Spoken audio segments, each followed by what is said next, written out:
Balasore train हादसे पर PM Modi की इमरजेंसी मीटिंग। हादसे पर हर अपडेट पर है नजर। सूत्रों के हवाले से मिली जानकारी। बालासोर ट्रेन हादसे में मरने वालों की संख्या बढ़ी। अब तक 238 लोगों की मौत। 650 से ज्यादा लोग अस्पताल में इलाज के लिए भर्ती। कोरोमंडल एक्सप्रेस की 4 बोगियां पटरी से उतरी। हावड़ा से चेन्नई जा रही थी कोरोमंडल एक्सप्रेस।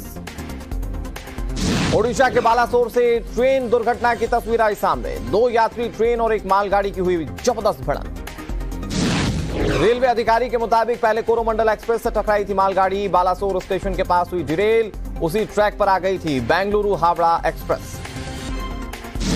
बालासोर ट्रेन हादसे का ड्रोन विजुअल आया सामने। दिखी दुर्घटना की रूह कपा देने वाली भयानक तस्वीर। बालासोर दुर्घटना की विचलित करने वाली तस्वीरें लगातार आ रही हैं सामने। मालगाड़ी के ऊपर चढ़ा ट्रेन का इंजन। टाइम्स नाम नवभारत के रिपोर्टर ने हादसे का शिकार हुई ट्रेन के अंदर से दिखाई एक्सक्लूसिव रिपोर्ट। वीडियो में कोच के अंदर बिखरा हुआ सामान दिखा। ऊपर के बंकर भी टूटे। हादसे का शिकार हुई ट्रेन की डरावनी तस्वीरें आ रही हैं सामने। बोगियों के उड़े पर खच्चे, ट्रेन के शीशे भी चकनाचूर। ओडिशा में ट्रेन हादसे के रेस्क्यू में जुटी हैं करीब 200 एम्बुलेंस। 45 मोबाइल हेल्थ टीम मौके पर मौजूद। डॉक्टर्स की 25 टीमें रवाना की गई। साउथ ईस्टर्न जोन के कमिश्नर एम चौधरी करेंगे पूरे हादसे की जांच। रेल मंत्री ने दिया आदेश। रेल हादसे को लेकर ओडिशा में राजकीय शोक घोषित। सीएम पटनायक ने दिया आदेश। कहा आज नहीं मनाया जाएगा पूरे राज्य में कोई भी उत्सव। तमिलनाडु में एक दिन का राजकीय शोक। मुख्यमंत्री एमके स्टालिन ने किया ऐलान। ओडिशा के मुख्यमंत्री नवीन पटनायक बालासोर पहुंचे। घटनास्थल का जायजा लिया। रेल मंत्री और मुख्यमंत्री के बीच हादसे को लेकर किया गया मंथन। बालासोर जिला अस्पताल पहुंची सीएम नवीन पटनायक। घायलों का हालचाल जाना। बालासोर में हादसे वाली जगह पर पहुंचे केंद्रीय रेल मंत्री अश्विनी वैष्णव। दुर्घटना का जायजा लिया। हादसे पर रेल मंत्री अश्विनी वैष्णव का बयान। कहा ये ट्रेन हादसा बेहद दर्दनाक। हादसे की गंभीरता से करवाई जाएगी जांच। अश्विनी वैष्णव ने कहा घायलों को बेहतर इलाज मुहैया करवाया जा रहा है। हादसे की जांच के आदेश दिए गए। पीड़ित परिवारों के प्रति संवेदनाएं भी जाहिर की। बालासोर पहुंचे केंद्रीय मंत्री धर्मेंद्र प्रधान। घटनास्थल का लिया जायजा। बालासोर की घटना पर बोले केंद्रीय मंत्री धर्मेंद्र प्रधान। टाइम्स नाम नवभारत से एक्सक्लूसिव बातचीत में कहा लोगों की सुरक्षा हमारी प्राथमिकता। भारतीय सेना के कर्नल एसके दत्ता का हादसे पर बड़ा बयान। कहा लगातार जारी है राहत बचाव कार्य। कोलकाता से भी बचाव कार्य के लिए मदद मिल रही है। एनडीआरएफ के डीजी अतुल करवाल का बयान। कहा भारतीय रेल इतिहास का तीसरा सबसे बड़ा हादसा। रेस्क्यू आज खत्म करने का है टारगेट।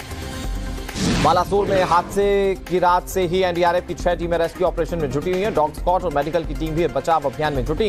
एनडीआरएफ के सीनियर कमांडेंट ने दी जानकारी। बालासोर में एसडीआरएफ और Odisha disaster rapid action force की टीमें भी रेस्क्यू ऑपरेशन में जुटी। करीब 60 एम्बुलेंस मौके पर मौजूद। बालासोर में रेस्क्यू ऑपरेशन में जुटे हैं वायुसेना के जवान। वायुसेना का हेलीकॉप्टर भी मौके पर मौजूद। बालासोर हादसे में शिनाख्त किए गए शवों को उनके परिजनों को सौंपा जा रहा है। अज्ञात लोगों के लिए वैधानिक प्रक्रिया का पालन किया जाएगा।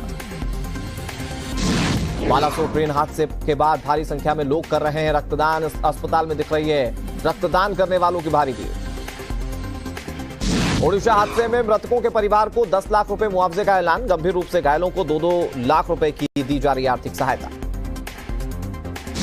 पीएमओ ने भी ओडिशा हादसे पर जारी की आर्थिक सहायता। मृतकों के परिवार को 2 लाख रुपए तो घायलों को 50,000 की आर्थिक मदद दी गई। एम्स भुवनेश्वर में इमरजेंसी के निर्देश। मनसुख मांडविया ने ट्वीट कर दी जानकारी। कहा सभी डॉक्टर्स, नर्स और स्टाफ को मदद के निर्देश दिए गए।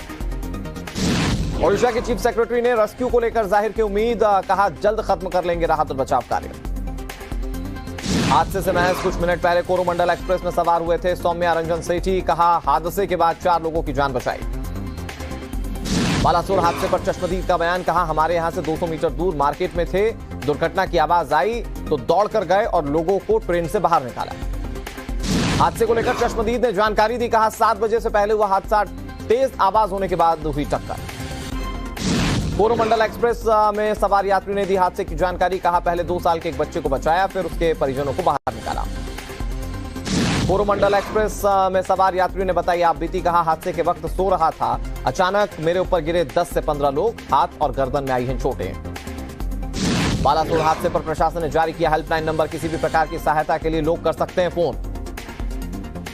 बालासोर हादसे के बाद कई ट्रेनें रद्द की गई, कई ट्रेनों के रूट में बदलाव किया गया है। केंद्रीय गृह मंत्री अमित शाह ने बालासोर हादसे पर शोक प्रकट किया, मृतकों के परिवार के प्रति संवेदनाएं जाहिर की।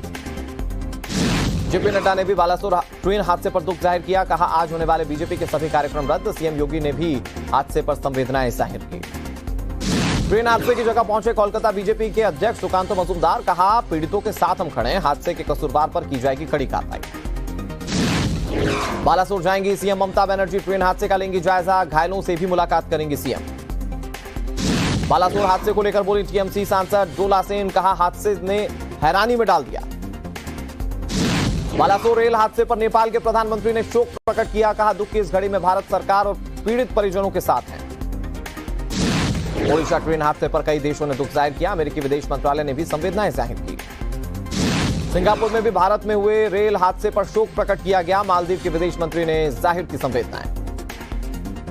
बालासोर रेल हादसे को लेकर सियासत तेज, कांग्रेस नेता मनीष तिवारी ने सवाल उठाए, कहा आज कोई जिम्मेदारी लेगा क्या। ओडिशा रेल हादसे पर सीएम पुष्कर सिंह धामी ने दुख जाहिर किया, मृतकों के परिजनों के प्रति संवेदनाएं व्यक्त की। अजीत पवार ने रेल हादसे को दुर्भाग्यपूर्ण बताया, दोषियों पर कार्रवाई की मांग। और आज होने वाला वंदे भारत एक्सप्रेस का उद्घाटन कार्यक्रम रद्द किया गया, पीएम मोदी दिखाने वाले थे गोवा से मुंबई की जाने वाली ट्रेन को हरी झंडी।